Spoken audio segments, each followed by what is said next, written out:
రాష్ట్ర అవతరణ వేడుకల నిర్వహణకు కేంద్ర ఎన్నికల సంఘం అనుమతించింది. జూన్ 2న సికింద్రాబాద్ పరేడ్ గ్రౌండ్ లో రాష్ట్ర అవతరణ వేడుకలు నిర్వహించాలని ప్రభుత్వం నిర్ణయించింది. అదే రోజు గన్ పార్క్ లోని అమరవీరుల స్తూపం వద్ద సీఎం రేవంత్ రెడ్డి నివాళులర్పించనున్నారు. ఈసీ నుంచి అనుమతి లభించిన నేపథ్యంలో వేడుకలకు సంబంధించిన ఏర్పాట్లపై రాష్ట్ర ప్రభుత్వ ప్రధాన కార్యదర్శి శాంతికుమారి సమీక్ష నిర్వహించారు. వివిధ శాఖల అధికారులకు ఆదేశాలు జారీ చేశారు.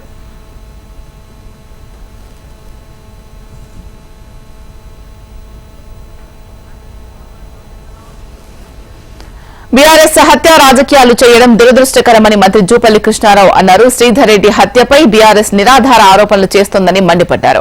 మృతుడు శ్రీధర్ రెడ్డికి అనేక వివాదాల్లో ప్రమేయం ఉందని తెలిపారు. శ్రీధర్ రెడ్డికి ఆయన కుటుంబంతోనే తగాదాలు ఉన్నాయని చెప్పారు. హత్యలకు రాజకీయాలకు ముడిపెట్టి మాట్లాడడం సరికాదు అన్నారు. శ్రీధర్ రెడ్డి హత్య ఘటనలో ఎవరి ప్రమేయం ఉందో పోలీసులు తేలుస్తారు అన్నారు జూపల్లి. నిజాది మాటలు ధైర్యం కావాలా.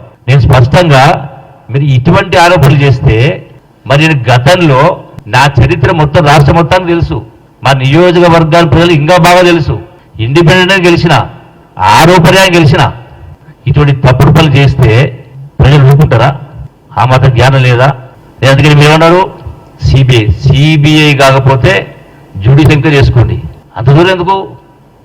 మీరందరూ పోండి, గ్రామాల్లో గ్రామ ప్రజల ముంగట చెప్పండి. ఇక్కడే గ్రామ ప్రజల ముంగట ఇదే గంటాపురం మీరు నేను సవాల్ ఇస్తా ఉన్నా.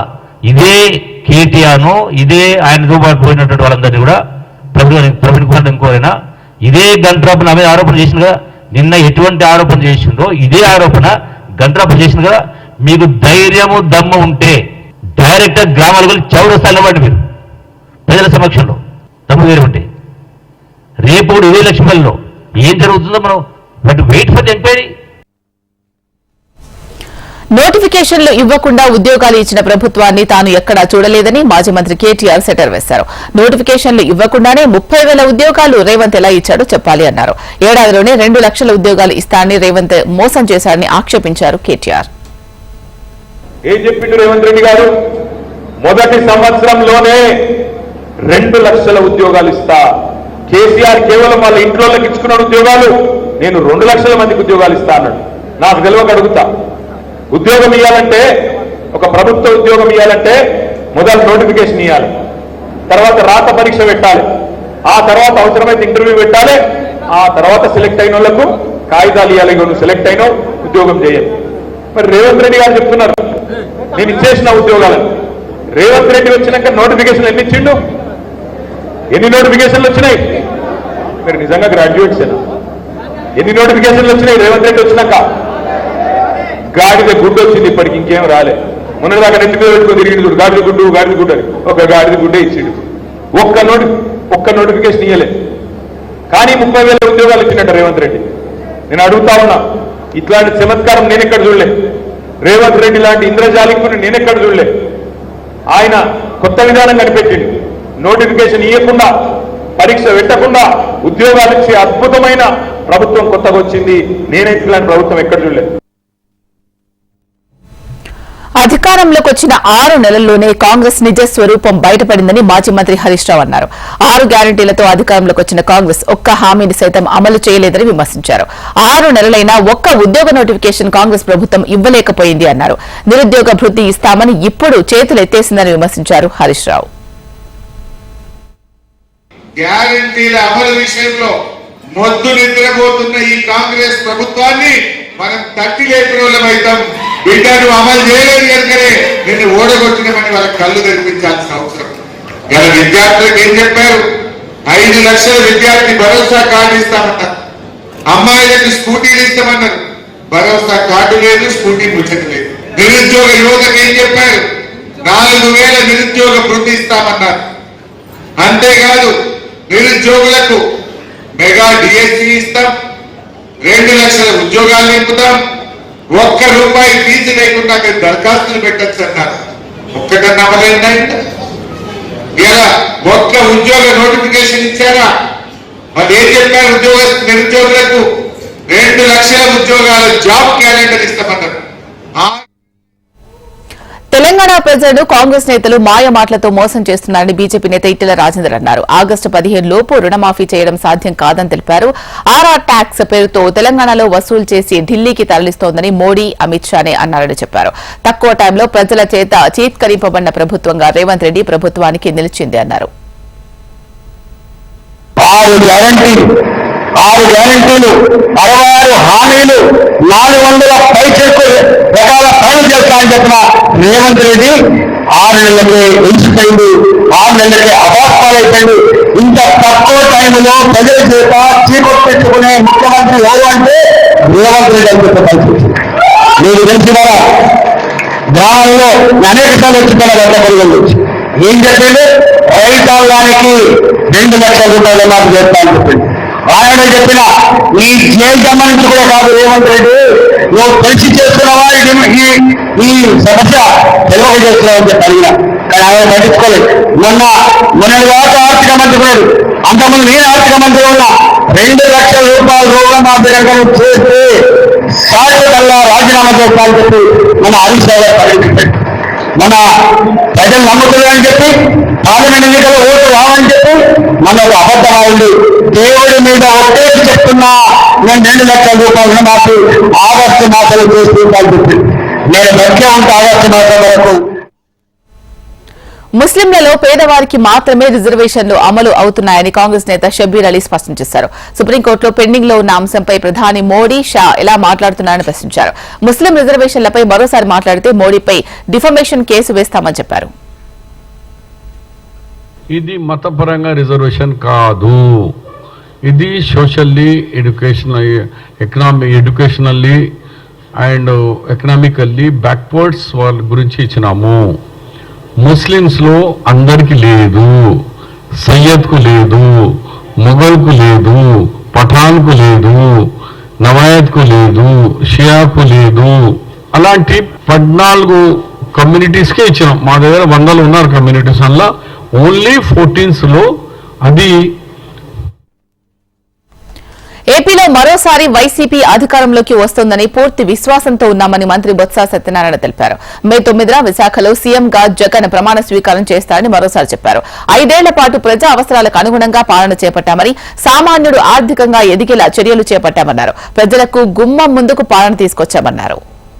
9వ తేదీ నాడు గౌరవ ముఖ్యమంత్రిగా మళ్లీ జగన్మోహన్ రెడ్డి గారు విశాఖపట్నంలో ప్రమాణ స్వీకారం చేస్తారు. సమయం తేదీని కూడా నిర్ణయించి 5 సంవత్సరాలు ఏదైతే ప్రభుత్వం మమైకమై ప్రజా అవసరాలు ఏమున్నాయో వాటికి అనుగుణంగా వారి జీవన ప్రమాణాలు పెరిగే విధంగా చేసిన ప్రతి కార్యక్రమం, తీసుకున్న ప్రతి నిర్ణయం వాళ్ళ తాలూకా ఆర్థిక పరిస్థితి మెరుగుపడమే కాకుండా సమాజంలో, సంఘంలో ఒక గౌరవాన్ని కూడా ప్రతి సామాన్య పౌరుడికి వచ్చింది. పార్టీ కోసం లోకేష్ సుదీర్ఘ పాదయాత్ర చేశారని, చంద్రబాబు సీఎంగా ప్రమాణం చేసిన రోజున రాష్ట్ర టీడీపీ బాధ్యతలు ఆయనకు అప్పగించారని అన్నారు. త్వరలో చంద్రబాబు ఆత్మకథ రాస్తారని, అందులో లోకేష్ కి ఒక పేజీ ఉంటుంది అన్నారు. మాచర్ల ఘటన మొదటి బాధితుడిని తానేనన్న బుద్దా వెంకన్న, పిన్నెల్లి లాంటి వ్యక్తులను షూట్ చేయాలి అని హాట్ కామెంట్స్ చేశారు. మేము ఏకగ్రీవంగా చెప్తున్నాము, మీరు ఏ రోజైతే ప్రమాణ స్వీకారం చేస్తారో అమరావతిలో అది ప్రభుత్వ అక్కడ ఏర్పాటు చేస్తుంది. దానికి ఆపోజిట్గానే పార్టీది ఒక వేదిక ఏర్పాటు చేసి అదే రోజు నారా లోకేష్ బాబు గారిని పార్టీ అధ్యక్షుడిగా అనౌన్స్ చేయాలి. ఇది మా డిమాండ్. అంటే ఎందుకు డిమాండ్ అంటే డిమాండ్ చేసే హక్కు నాకుంది. చంద్రబాబు గారి కోసం ఫైట్ చేస్తాననేది ఈ రాష్ట్రంలో కాదు, మొత్తం తెలుగు వాళ్ళు ఎక్కడున్నా అక్కడ అందరికీ తెలుసు. అలాగే నేను చెప్పా, చంద్రబాబు పల్నాడు జిల్లాలో 144 సెక్షన్ కొనసాగుతోంది. మాచర్లలో ప్రశాంతమైన వాతావరణం ఉన్నట్లు పోలీసులు తెలిపారు. ఈవీఎం ధ్వంసం చేస్తున్న వీడియో బయటకు రావడంతో కోర్టులో పిన్నెల్లి రామకృష్ణారెడ్డి లొంగిపోతాడు అంటూ ప్రచారం జరిగింది. ఈ నేపథ్యంలో ఆయన కోసం తెలుగు రాష్ట్రాల్లో పోలీసులు 2 రోజులు గాలించారు. ఇదిలా ఉండగా ముందస్తు బెయిల్ కోసం పిన్నెల్లి ఏపీ హైకోర్టును ఆశ్రయించారు. దీంతో పిన్నెల్లి రామకృష్ణారెడ్డికి హైకోర్టులో ఊరట లభించింది. జూన్ 6 వరకు పిన్నెల్లిని అరెస్టు చేయవద్దంటూ ఈసీకి ఆదేశాలు జారీ చేసింది కోర్టు. చంద్రగిరి అల్లర్ల కేసులో సంచలనాలు వెలుగులోకి వస్తున్నాయి. కూచివారిపల్లి, రామిరెడ్డిపల్లి దాడుల్లో పలువురికి కేసు నమోదు చేశారు పోలీసులు. నిందితుల్లో పలువురు ఐటీ ఉద్యోగులు, వైద్యులు ఉన్నట్టు తెలుస్తోంది. చెవిరెడ్డి వాహనాల ధ్వంసంలో 20 మంది నిందితులు, వైసీపీ నేత చంద్రశేఖర్ రెడ్డి ఇంటిపై దాడిలో 24 మంది నిందితులు, హైదరాబాద్, బెంగళూరులో పనిచేస్తున్న ఐటీ ఉద్యోగులపై కేసులు నమోదైనట్లు సమాచారం. ఓటేసేందుకు వచ్చి అల్లర్లలో పాల్గొన్నారు అంటూ టెకీలపై కేసు నమోదు చేసినట్టు తెలుస్తోంది. అయితే తమను కావాలనే కేసుల్లో ఇరికించారు అంటూ ఆవేదన వ్యక్తం చేస్తున్నారు ఐటీ ఉద్యోగులు. తాము ఎన్నికల సంఘానికి ఫిర్యాదు చేస్తామంటున్నారు. అయితే కేసులపై వివరణ ఇవ్వాలని పోలీసులకు ఈసీ నోటీసులు జారీ చేసింది. ఈవీఎం ధ్వంసం ఘటనపై సిట్ స్పెషల్ ఫోకస్ పెట్టింది. ఎస్పీ ఆధ్వర్యంలో విచారణ చేపట్టిన సిట్ ఈవీఎం ధ్వంసం వెనుక కుట్ర కోణాలు ఉన్నాయా అనే దానిపై సిట్ ఆరా తీస్తోంది. పిన్నెల్లి వీడియో ఎలా బయటకు వచ్చిందన్న దానిపై సిట్ ఎంక్వైరీ చేస్తోంది. సిట్ చీఫ్ వినీత్ బ్రిజ్లాల్ నేతృత్వంలో సమగ్ర నివేదిక రెడీ చేస్తుంది సిట్ బృందం. ఢిల్లీ లిక్కర్ స్కామ్ కేసులో ఎమ్మెల్సీ కవిత బెయిల్ పిటిషన్ పై విచారణ వాయిదా పడింది. ఢిల్లీ హైకోర్టు విచారణను సోమవారానికి వాయిదా వేసింది.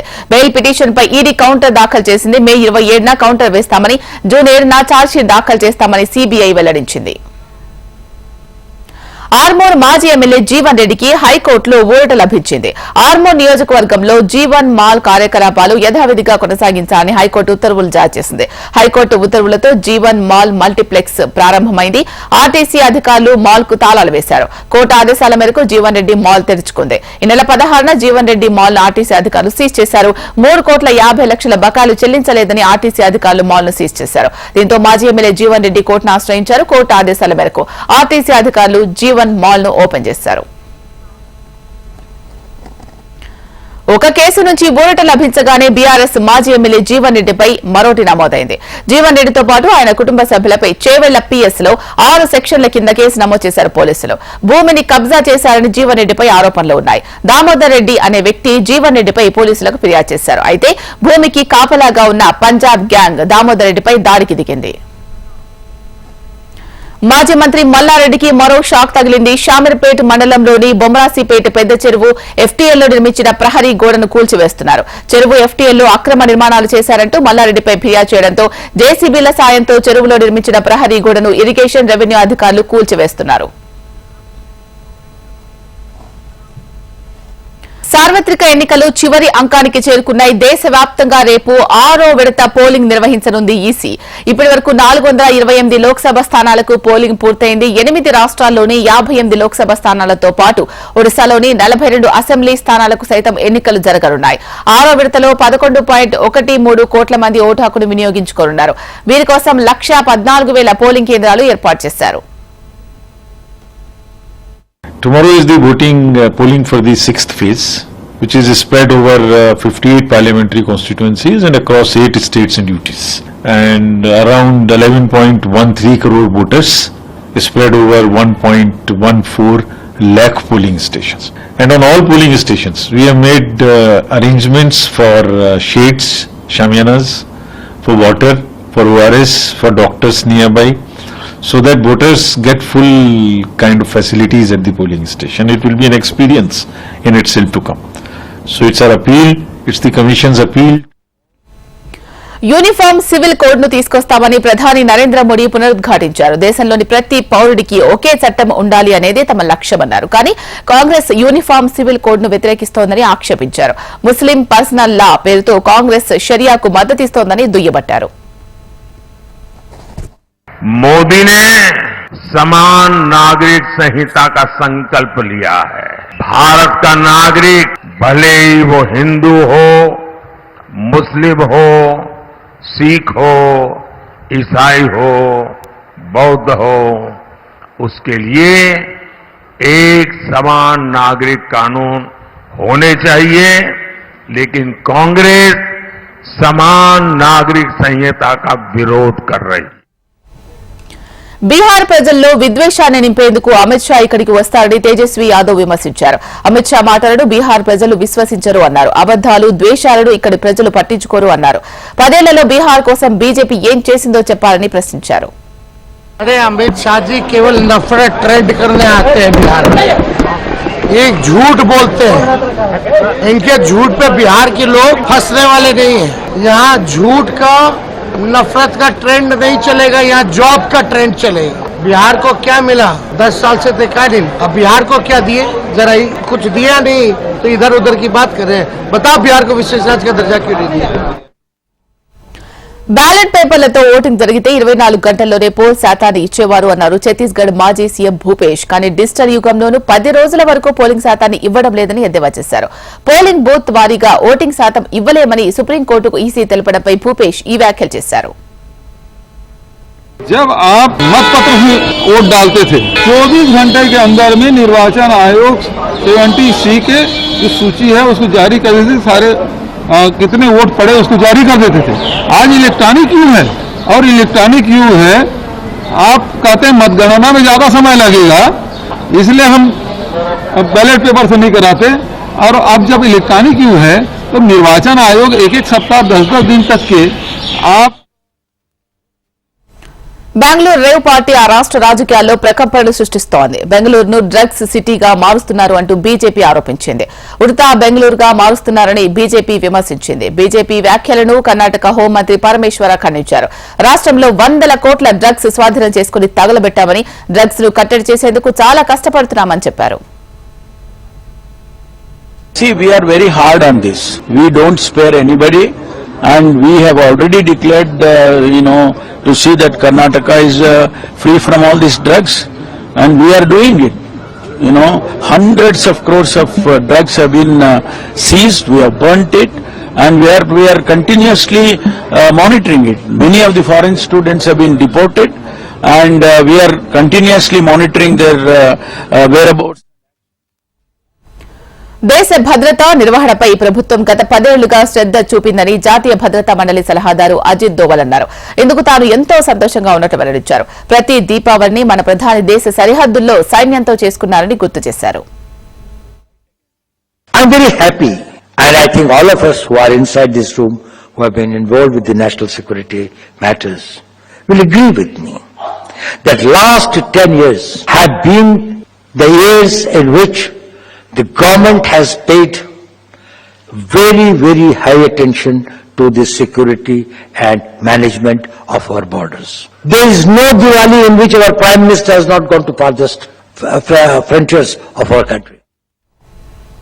తమిళనాడు శివకాశిలోని చిన్న బాణసంచా ఫ్యాక్టరీల్లో కొన్ని రోజులుగా అధికారులు తనిఖీ నిర్వహిస్తున్నారు. అధికారులు ఇబ్బందులకు గురిచేస్తున్నారని ఆరోపిస్తూ బాణసంచా తయారీ యూనియన్లు నిరవధిక సమ్మెకు దిగాయి. సంఘంతో అనుబంధంగా ఉన్న 150 పరిశ్రమలు సమ్మెకు వెళ్లాయి. సుమారు 10,000 మంది కార్మికులు ఉపాధిని కోల్పోయారు. దీంతో 800 నుంచి 1000 కోట్ల వార్షిక ఆదాయానికి దెబ్బపడినట్లయింది.